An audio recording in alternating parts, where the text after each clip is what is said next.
Hi, welcome to West 57th. Our first story tonight is about gun running, drug smuggling, the CIA, and the White House.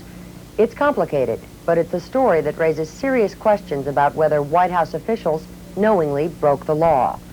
The law in this case was laid down in 1984, when Congress specifically barred all American officials from giving weapons, ammunition, or any military aid to the Contras. The Contras are the guerrillas who are fighting to overthrow the Sandinista government of Nicaragua. President Reagan just yesterday personally appealed once again to resume military aid to the Contras.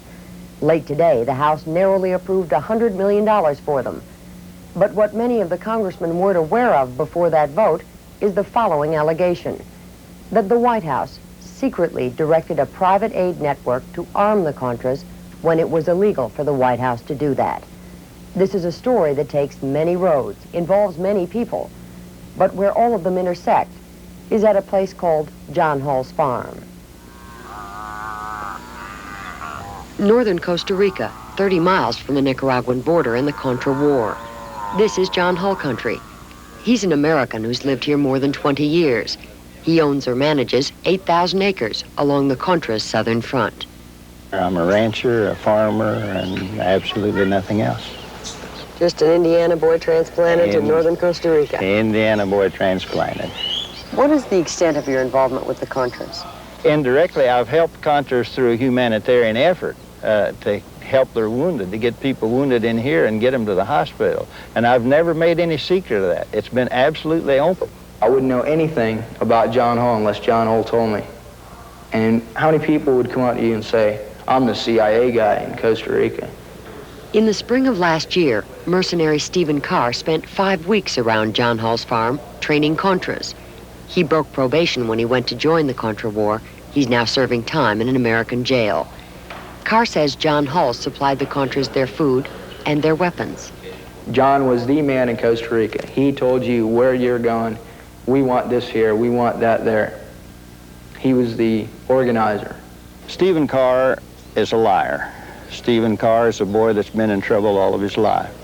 He's some of the dregs of humanity that the communists use to produce misinformation, to push their point across anywhere. Peter Glibbery is another mercenary who trained Contras, taking his orders, he says, from John Hall. He took us to see the campsite where he worked along the border in 1985. We met John Hall on Saturday 9th March, and we flew out of Miami Sunday 10th. Where did you meet him? I met him in the restaurant of the Howard Johnson Hotel opposite Miami Airport. Essentially, he wanted to know our military skills, how long we were prepared to commit to the war for. What kinds of things did he ask you about your military experience? He wanted to know if we could use 60mm mortars, if we knew how to use a 50 caliber Browning machine gun. This campsite, he claims, is on land John Hall controls. He started telling us about this friend of his on the National Security Council. What did he say? He said, my friend sends me $10,000 a month for the support of the FDN in Costa Rica. Did he ever tell you what the $10,000 a month was for? Yes, it was for paying the military commandante, also providing food, the rice and the beans, and the ammunition for the troops in the field.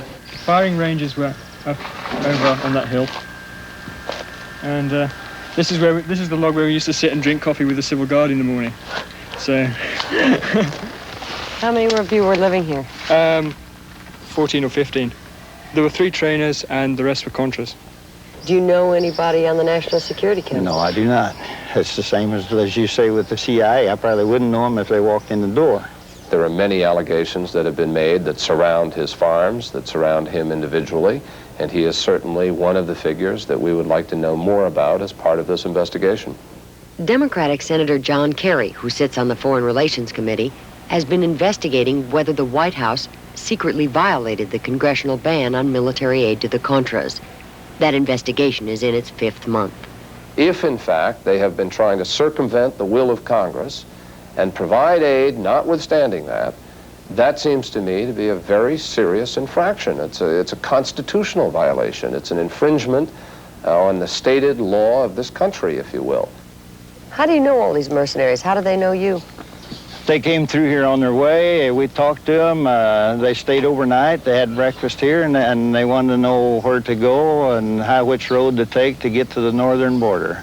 They say you were running Contra operations on lands that you own or manage. That's not true. Never have? Never have. I never will. Did you ever use his farm for camps for your Contras? Sí.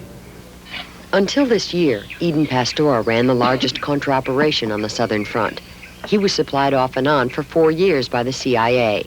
He says John Hull was a critical link in the CIA supply line, receiving weapons from the United States, storing them, and moving them out to the Contra troops. If I told you he says he doesn't work for the CIA, he says he was never involved in any of this stuff. He says he was merely a man who transported the wounded. Is that true? Bueno, está en juego su palabra con el de la CIA. Well, it's his word against that of the CIA. El jefe de la CIA en Costa Rica a mí me dijo que era de la CIA. The head of the CIA in Costa Rica told me that he was CIA. You're certain he did things other than just transport wounded soldiers? Usted es cierto que él hizo cosas afuera de transportar heridos, soldados heridos. Me transportó a mí. He transported me. Into 1985, secret weapons shipments from the United States were being moved through El Salvador. One of those shipments flew out of Fort Lauderdale's executive airport in March, destined, those who loaded it say, for John Hull's farm. We loaded a shipment of arms, about 6 tons. There was machine guns, 60s, motor tubes, C4. Jesus Garcia is an avid Contra supporter, in jail in Miami on a weapons charge. He says the CIA sanctioned the shipment. The arms were for John Hall. John Hall's? John Hall's farm. For whom? For John Hall. Was the CIA behind the weapon shipments, or the National Security Council, or the White House in any way that you're aware of? I don't know about directly, but I know they had to have had knowledge.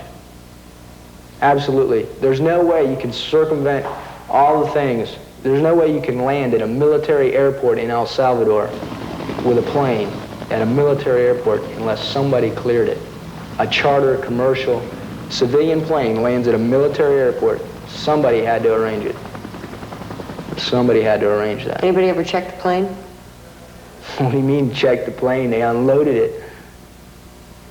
Weapons and all. I was very surprised. I thought we were going to land on a dirt strip and be sneaky about it. Not these guys. They're saying that you were involved in running weapons down to Costa Rica for the Contras. What do you say to that? Tell him to talk to your lawyer. See, yeah, you better talk to my lawyer about it. That's the main thing. Rene Corbo, a Cuban-American from Miami, arranged that Fort Lauderdale shipment, according to those on board the plane. Corbo is said to be one of Hull's key operatives, said to have commanded a camp inside Nicaragua that John Hull allegedly supplied. The allegation runs that there was a load gathered in Miami, including 20-millimeter cannons, 50 caliber machine gun, mortars, high explosives, loaded up on a plane in Fort Lauderdale, taken through El Salvador, and then landed here at John Hull's farm. That's flat not true. I can guarantee you 1,000% that isn't true. Do you know John Hull? Yes, I do. How is it that you know him? How is it? Yeah. Well, I don't want to talk about that, okay? Why not? Because I don't want it. Do you know Rene Corbo? I have met Rene Corbo there again one time. He came into I might have met him twice. What if it was just gun running? Okay, so the administration supports these guys. Aid got tight, they needed guns, so they got a private group to run The some United guns States down there. Congress very specifically prohibited and declared its intent not to have weapons as part of our relationship with the Contras. Now, we made that clear. We denied them lethal aid. That is precisely what the vote is about today. What we were doing was illegal? Of course it was illegal. Well, you're hiring mercenaries, which that's neutrality violations. You're running weapons, that's firearms violations. You're plotting to kill people, that's conspiracy to murder. I mean, you could write a law book on some of the things that these people do. Jack Terrell was a military commander for a private American group that had been supplying trainers for the Contras. He is now a critical witness for Senator Kerry. He says he met twice with John Hull and this man, named Robert Owen, to plan Contra operations. I came to know him as the NSC representative to the Costa Rican situation, acting in behalf of Colonel Oliver North. So you're saying Rob Owen was the go-between between Costa Rica and the White House? The National Security Council? The National Security Council, yes, he was the bag man for Ollie North. Lieutenant Colonel Oliver North is on the White House National Security Council. He reportedly designed and directed the Contra Aid network. Oliver North refused our request for an interview. Robert Owen, his alleged intermediary, received $50,000 of American tax money designated for Contra humanitarian aid. A State Department source said, quote, "It was a payoff." Robert Owen also refused our request for an interview. Would you put Robert Owen under oath? I'd love to put Mr. Owen under oath and a number of other people. Sure, his name has been certainly essential to this. Owen told me, he said, well, I take $10,000 a month to John Hull from the NSC for these types of operations, and if we need more money, that's no problem.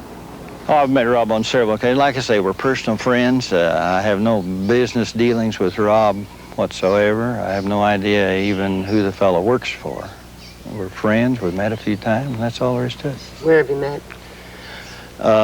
Like I say, I've met him in Washington. I've seen him when he was here. When he came here, he called me when he was in this country. And the time frames, I don't remember, but it's no big deal and not a lot of time. What were you doing? What was he doing in this country when he called you? I have no idea. I have no idea. What does he do for a living? I have no idea. Why are you so certain that if all this is true, and John Hull, in fact, did have connections with the NSC, that Washington would know that weapons were being shipped in? There's no conceivable way they could not know what John was doing. There are also allegations that the NSC was aware that members of the private aid network were involved in smuggling drugs. The Drug Enforcement Agency told us this part of Costa Rica was a major transshipment point for cocaine bound for Miami. Allegations of drug running have surfaced centering around the private airstrips on and around John Hull's farm. According to many in the private aid network, some of the same secret routes used to bring weapons to the Contras carried cocaine back to the United States. Contra suppliers taking advantage of their covert connections to run cocaine. Airstrips have been set up. Clandestine flights have been set up. The law enforcement agencies have kind of been pushed aside or pulled back in certain instances. There is evidence of that. And it's been made easier for these people to then turn to use that access to our shores as well as to the shores of another country for illicit purposes. Run drugs. That's what it appears. That's correct, to run drugs. Did you ever hear anything about John Hull and drug smuggling? Did you ever see anything? No supe que John Hull estuviera ligado al narcotráfico, pero muchos de los que pasaban por sus pistas de aterrizaje sí supe que estaban ligados al narcotráfico. I didn't know that John Hull was linked to narcotics trafficking, but I did know that much of what came through his landing strips was linked to narcotics trafficking. What was the flight plan? Colombia, Costa Rica, Miami. Colombia to Costa Rica to Miami. I have no contact with anybody in the drug business. I have never let a drug plane land or be refueled on any airport here at any time. We've got a cancer here. It's like Watergate. It's not going away. There is great possibilities here that this could become Contragate. It could have the same ramifications. It has certainly got a parallel start. You consider yourself a real American patriot? I sure do. And a real nice fellow. The CIA declined comment on this story, except to say that they always comply with congressional restrictions in Central America. The White House today quoted Colonel Oliver North as calling the private aid network nonsense. The White House also said, quote, "The president never approved any such plan," end quote. Yesterday, 2 congressmen filed a formal request demanding White House records of any contact between Oliver North, Robert Owen, and John Hull.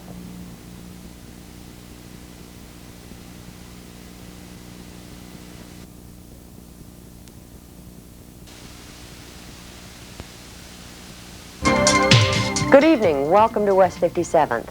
Our first story tonight contains new and startling information that indicates the American government got involved in smuggling drugs to supply the Nicaraguan Contras. That's right, drug smuggling organized by the CIA to support the Contras. Congress is already investigating the covert network set up by the White House and the CIA to secretly supply the Contras with guns and money. But tonight you'll hear from three men who say, as incredible as it sounds, that the government, through the sale of marijuana and cocaine, helped fund that secret war. The basic scheme, confirmed in 36 interviews, was simple. Fly weapons down to the Contras, using the same planes and pilots, secretly fly drugs back to the United States, then sell the drugs and use the proceeds to buy more weapons for the Contras.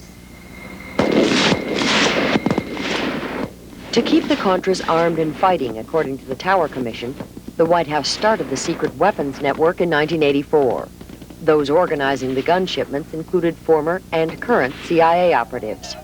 But what wasn't in the Tower Commission report is that among those recruited to fly weapons to Central America were known drug traffickers. We're talking about millions and millions of dollars.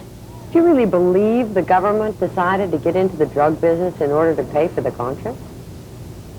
The American government.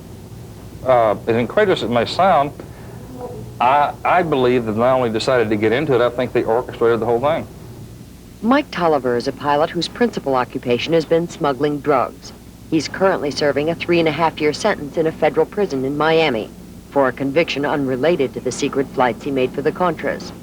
He says he was approached in 1985 by longtime CIA operatives to run what they called supplies. It was military supplies, and I didn't have to be a real dummy not to figure out what that was. What did you figure it was? Guns, ammunition for the Contras.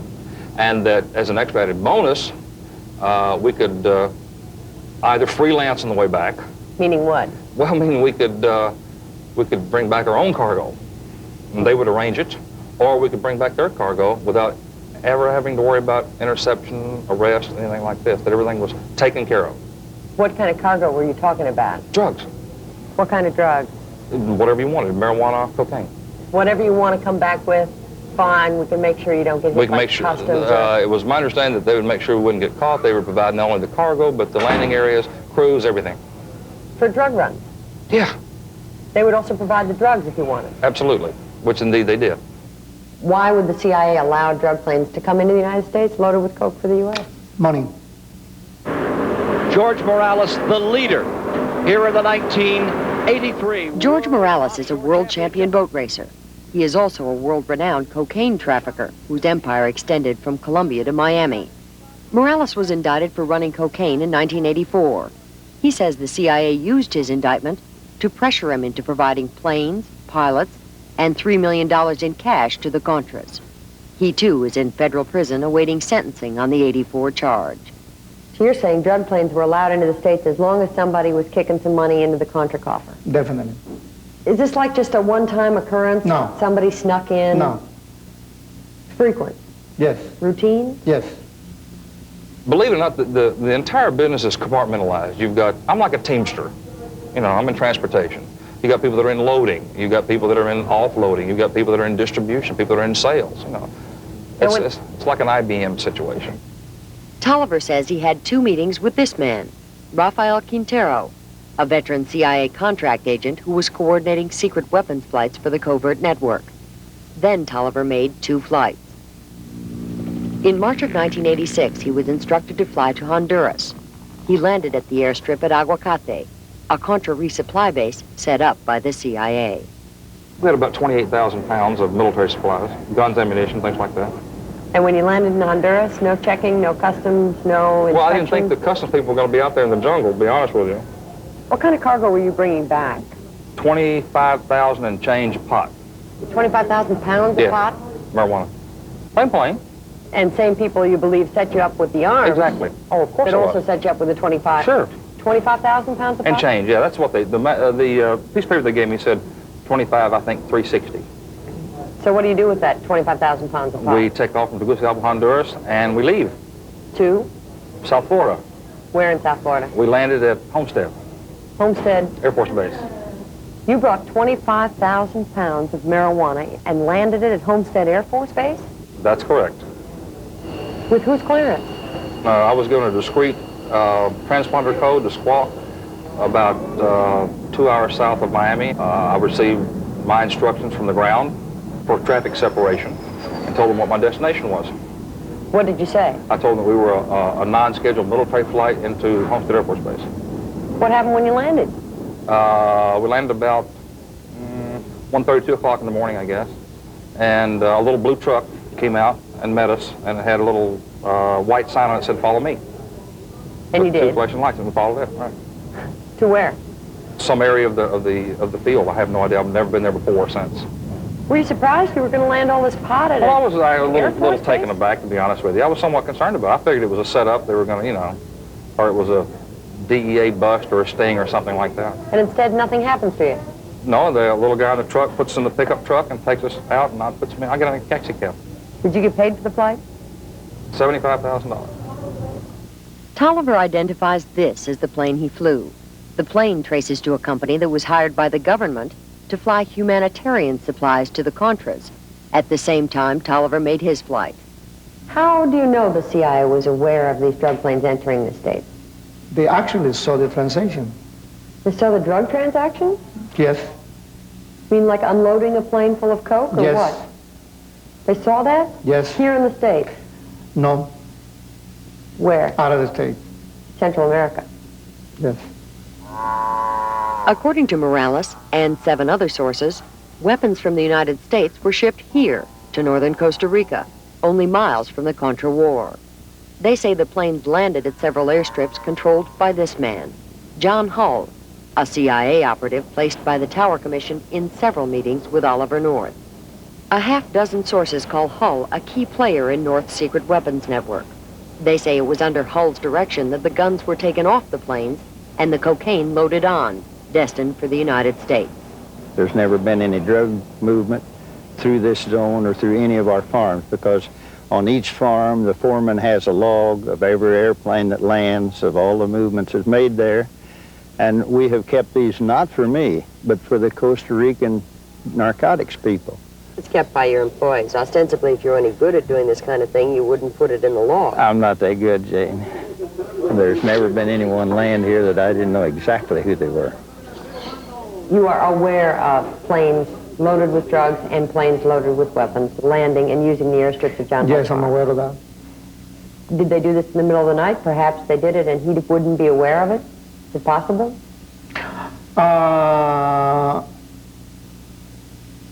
Basically, in the middle of the day. Middle of the afternoon? Yeah. Broad daylight? Yes.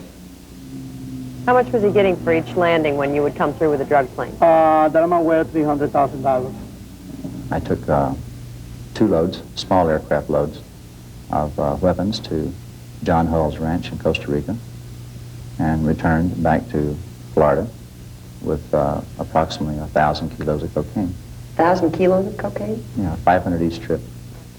Gary Betzner was one of George Morales' top pilots.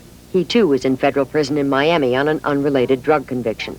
His sentence is 15 years. Like Morales and Tolliver, he has little to gain from talking about these drug flights. None of what they say here will shorten their sentences for their other convictions. Who would load that cocaine down in Costa Rica? Who would accept the weapons? Who would load the cocaine? Most people that were hired by John Hull or working for him would load the aircraft. In both cases, John Hull was there. And He physically saw the weapons coming in? physically saw the weapons coming in. Did he physically see the cocaine going out? He physically saw the bags How did you know you were landing at the right strip? because I was communicating by radio. And they were expecting you? Mm-hmm. So you called in? Mm-hmm. You said, this is Mr. Betzner, and I have his load. No. I just called in and I went, and a whistle came back, right? And I said, I'm 20 minutes out or whatever. I said, okay. And I landed. Where did the cocaine come from? The cocaine was there when we offloaded the weapon because they had the fuel on the same truck with the coke. Second trip I went down, I didn't go back into John Hull's place. I went into another strip that was maybe 10 or 15 miles east of the place, with a little better strip. What exactly was in the plane that you flew from Fort Lauderdale? Well, there was some C4 explosives, M60 machine gun. It was stacked all the way to the ceiling. How many pounds of weaponry? I would estimate around 2,500 pounds. Well, I understood right away it wasn't the private guns that went down that were that important. It was what was coming back that could buy much larger and better and more sophisticated weapons. And it was unaccounted for cash. When you were first approached by the CIA and the Contras, how was that approach made? What did they say to the best of your recollection? When was it? It was right after my indictment in 1984, March 1984. They came to my office. Before that, I have a few meetings with not high-level Contras. So you'd been doing business with the Contras? Yes. But all of a sudden, somebody bigger shows up at your office here in Miami? Very, very big, yes. What was the rank? What level CIA person? Well, he is the contact directly with the CIA and the Contras. He was sort of the advisor. He worked for the CIA to begin with. Do you know George Morales? Yes, I know George Morales. Octaviano Cesar is the man Morales says recruited him to run guns and drugs. Cesar is now an official for a Contra group in Costa Rica. So what you wanted from Morales was planes and cash? Aid, any type of, because if you didn't have the plane, you needed the cash to go and buy the planes. You needed the planes so you can bring in the supplies. In addition to Morales, 8 separate sources confirm his CIA connection. What is your relationship with the CIA? Your personal relationship? None. Never? None. When he said that he checked this with Washington in high levels, what did that mean? What kind of high levels? That he will speak directly with, he told me that he directly to speak with Vice President Bush about my situation. About clearing up your indictment? Yes. On drug dealing charges? Yes. He told you directly that he'd spoken with Vice President Bush about taking care of your problem? Yes, he did. Also, William Casey. How do you know that the CIA person that says, look, help us out, give us some money, give us some air support, let us use some of your planes, train us some pilots, we'll help you with your indictment. And by the way, you know, I've talked to Vice President Bush and CIA Director Casey about your problem. How do you know he wasn't just a boaster, just a baloney artist? I knew what relationship he had with Washington people, and he's very well known, not only by the United States, but also the government of Costa Rica. Yeah. He says that he agreed to pay $250,000 a quarter to the Contra cause and to donate planes if you offered protection and help for him in terms of his drug charge. That's absolutely false. Absolutely false. Where did the money go? What type of arrangements would be made to receive this money? Who'd actually have physical control? Some money went sent through banks, some money went sent directly, cash money, to them. You would hand over cash to whom? To the Contras themselves. In what form? Pack it up in a suitcase? Yes, boxes, suitcases, bags. Of cash? Yes. How much in one load? I mean, how much would you pack into a bag or a suitcase or a box? I don't recall. Thousands? Yes. Tens of thousands? Yes. Hundreds of thousands? Yes. In one single trip to a bank in the Bahamas, George Morales and Octaviano Cesar brought back $400,000. U.S. Customs records confirm this. Octaviano Cesar signed the declaration. If you were to guess how much money the CIA raised by hitting up drug dealers for drug money, how much would that be total in 1984, 1985, 1986? A lot of money. What's a lot of money? Directly and indirectly, a lot of money, millions of dollars that I'm aware of. Given your experience, who do you figure arranged all of this? What's your best guess? My best guess would be that it would have to be someone in either the top 3 slots of the CIA, as I know their organization. It has to be someone that high up. It has to be. Why? Because who else can you get that's going to know, number one, the inner working of everything, but they can pick up the phone and say, let this happen. Who did pick up the phone to say, let this happen? We can only tell you who says they didn't. The Air Force says it has no record of Mike Tolliver's flight into Homestead Air Force Base. The White House denies knowledge of drug smuggling, but points out they can't speak for Oliver North. Oliver North refuses so far to speak. Vice President Bush says he never heard of George Morales or Octaviano Cesar. And the CIA says, quote, it strictly observes U.S. law. Drug smuggling is against the law, end quote.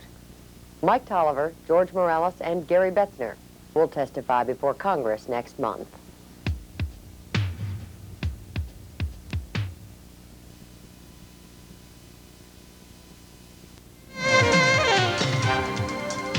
Hi, welcome to West 57th.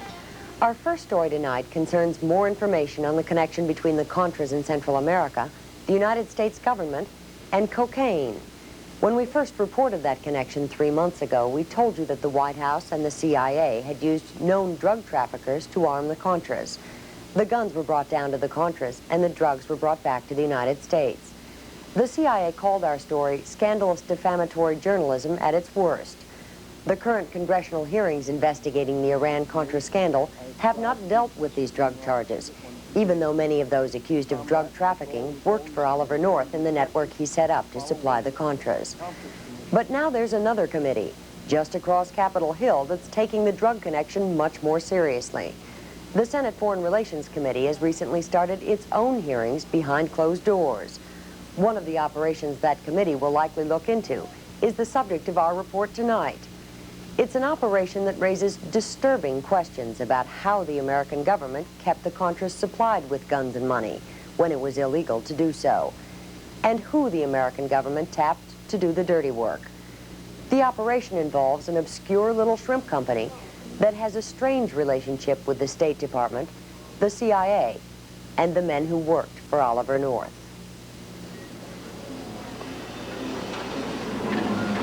Our story begins in a sleepy port town in Costa Rica, a few hours south of the Contra War.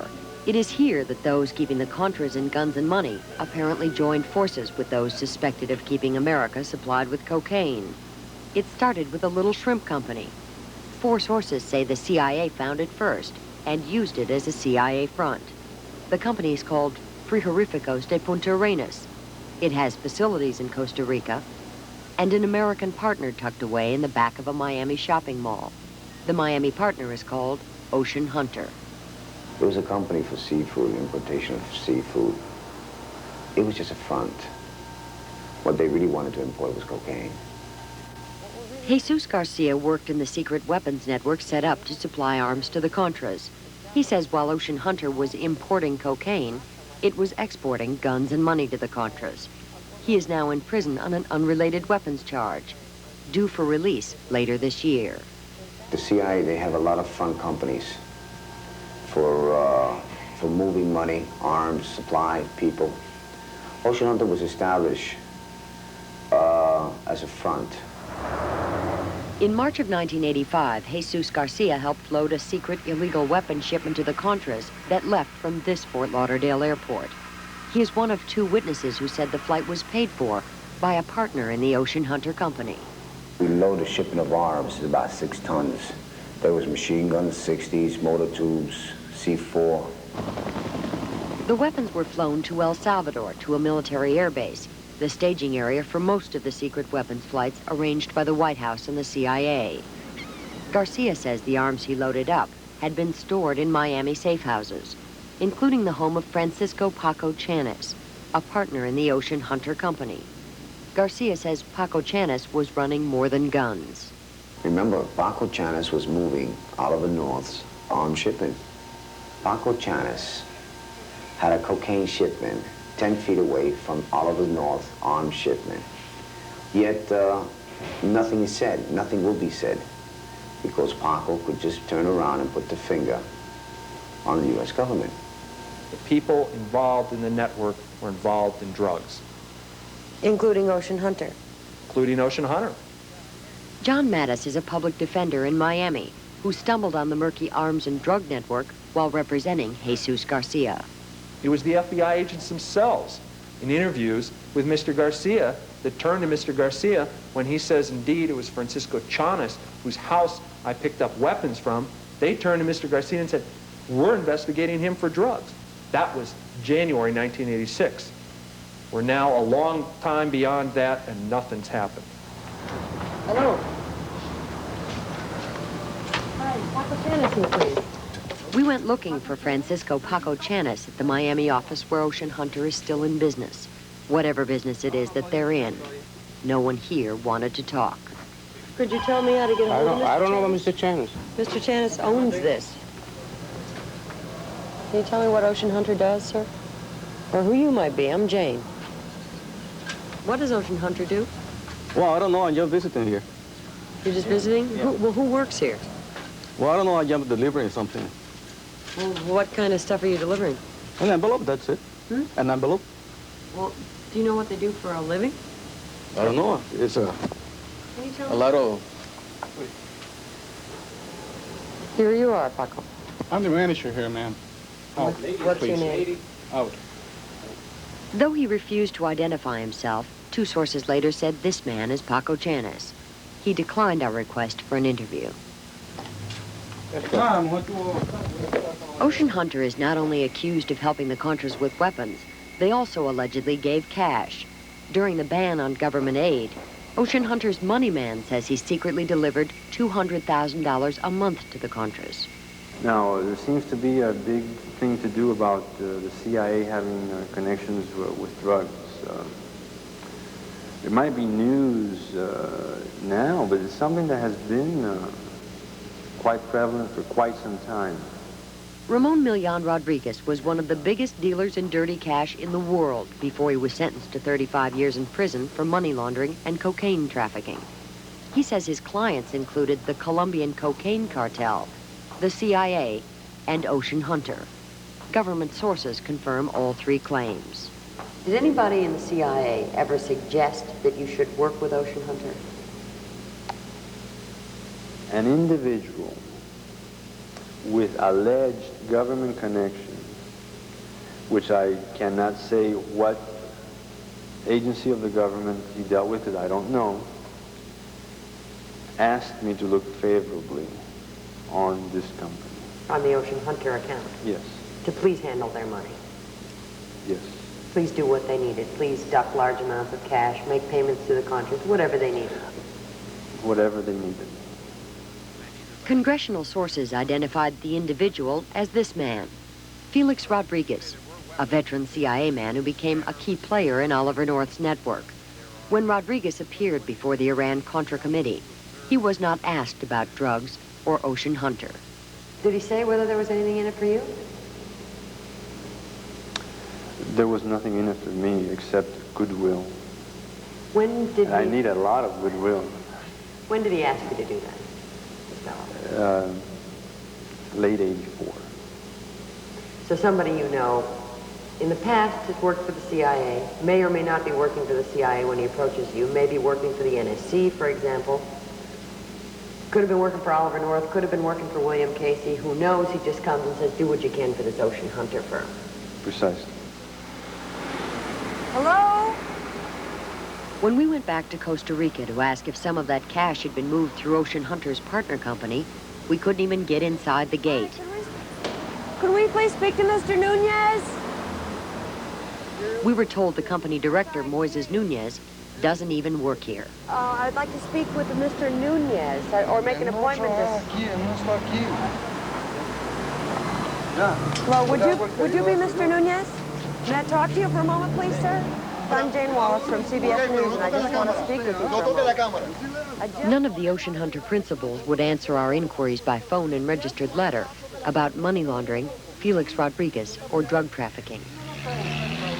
Outside of the United States, drug dealers are very powerful people. They have cash. The CIA deals primarily with items outside of the U.S. If they're going to deal in foreign countries' policies and politics, they're going to run up against or run with the drug dealers. It cannot be done any other way. How does that relate to Ocean Hunter? Ocean Hunter is somewhere in between all of this. They obviously have contacts on both sides. CIA and drug dealers. Yes, and they obviously put these contacts to a mutually beneficial use. The State Department apparently found Ocean Hunter's contacts useful too. In January of 1986, the State Department began pouring humanitarian aid money into the company accounts. According to documents obtained by West 57th, they deposited at least $200,000 into these accounts. At the same time, the FBI was investigating Ocean Hunter for smuggling drugs. Is there any chance that those checks went to a company that was not involved in this drug smuggling, not involved in the gun running? The people were the same people. The two were part and parcel of the same entity. The man overseeing that account for the State Department was Robert Owen. Owen worked for Oliver North. His code name was the Courier. When Owen testified recently before the Iran Contra committee, he was not asked about Ocean Hunter and drug running. Owen declined our request for an interview. Does it bother you that Ocean Hunter was allegedly running drugs at the same time getting State Department humanitarian assistance money? Absolutely. Of course it bothers me. Why does it bother you? Because we shouldn't be involved with those kinds of people in so-called humanitarian efforts, or in any official or unofficial efforts of the United States government. Senator John Kerry is a Democrat on the Foreign Relations Committee. When he discovered taxpayers' money was going to suspected drug dealers, he reported it to the FBI. Nothing happened. From my perspective, what has been disturbing is that the information that we received April of last year and transferred to appropriate authorities within United States agencies has not been acted on to this point in time. In the spring of 1986, at the same time Senator Kerry was reporting Ocean Hunter to the FBI already had sent an agent here to Costa Rica. The FBI agent was supposed to be investigating this man, John Hull. Hull had been on the receiving end of the weapons allegedly paid for by the partner in Ocean Hunter. We've been following Hull's career for 2 years. He was a key player in Oliver North's weapons network. 8 sources name Hull as a former CIA operative. A half-dozen name Hull as being involved with cocaine. Are you in the shrimp business? No, I'm not in the shrimp business. I'm not in the drug business. I'm not in the arms business. I'm not in the explosive business. He's the one who received arms from Francisco Chanos's flights. He's the one who received those shipments into his own property in northern Costa Rica. He knew who was organizing those flights. He spent enough time in South Florida. He's met with the people in the network because he's part of that network. So he certainly knew who Ocean Hunter Seafood was and who was behind Ocean Hunter Seafood. Do you know the fellow that runs this Ocean Hunter firm? Never heard of it. Do you have any evidence, any proof, any ideas of whether the large sums of cash you had delivered to the Contras, whether it actually made it to the Contras? Whether it actually went to beans and rice or bullets or... There's no way to trace cash. What's your guess? My guess is that not all of it got there, you know, but I'm a cynic. Where would it have ended up? I would say that you're going to find a lot of it in nest eggs, foreign accounts, waiting for the day when the Contra issue is no longer popular, when Congress votes it out of existence, and they have to do something else for a living. 2 weeks ago, under heavy security, Ramon Milian Rodriguez was brought to Capitol Hill. Ocean Hunter, it appears, is just the beginning. Under oath, he told senators that the drug connection is much larger, that he'd handled a direct $10 million in cash contributions from the Colombian cocaine cartel to the Contras. The man who asked him to handle the money, he testified, was Felix Rodriguez. The Foreign Relations Committee has issued subpoenas for former CIA operative Rodriguez, former CIA operative John Hull, and is seeking testimony now from Robert Owen. Oliver North said in the hearings this week that reports linking him to drug smuggling are patently untrue. The State Department refuses comment. The CIA says it does not engage in or condone drug smuggling. On its relationship with Ocean Hunter, the CIA says it cannot confirm or deny intelligence activities or associations. The FBI claims it is still investigating Ocean Hunter and cannot comment on a pending investigation.